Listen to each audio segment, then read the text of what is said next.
लातूर जिल्हा मध्यवर्ती सहकारी बँकेचे चेअरमन धीरज विलासरावजी देशमुख यांनी मुरुड येथे उभारण्यात येत असलेल्या भारतरत्न डॉक्टर बाबासाहेब आंबेडकर यांच्या पुतळा सुशोभीकरण कामाची केली पाहणी। मुरुड प्रतिनिधी।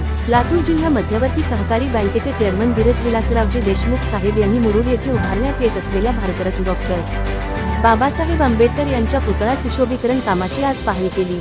आमदार म्हणून कार्यरत असताना या महत्त्वपूर्ण कामास मंजुरी देऊन आवश्यक असलेला 20 लाख रुपये निधी त्यांनी उपलब्ध करून दिला होता।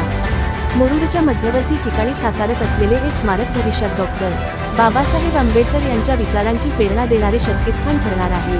पाहणी दरम्यान सुशोभीकरणाच्या कामामध्ये काही त्रुटी निदर्शनास आल्या, त्या संबंधित अधिकारी व ठेकेदारांच्या लक्षात आणून देत आवश्यक सूचना त्यांच्याकडून करण्यात आल्या। लाखो अनुयायांची आस्था आणि प्रेरणा असलेल्या या ठिकाणाचे काम अत्यंत दर्जेदार, सबक आणि उल्लेखनीय व्हावे यासाठी त्यांचा सातत्याने पाठपुरावा राहणार आहे। इथे डिस्टन्स कमी आहे,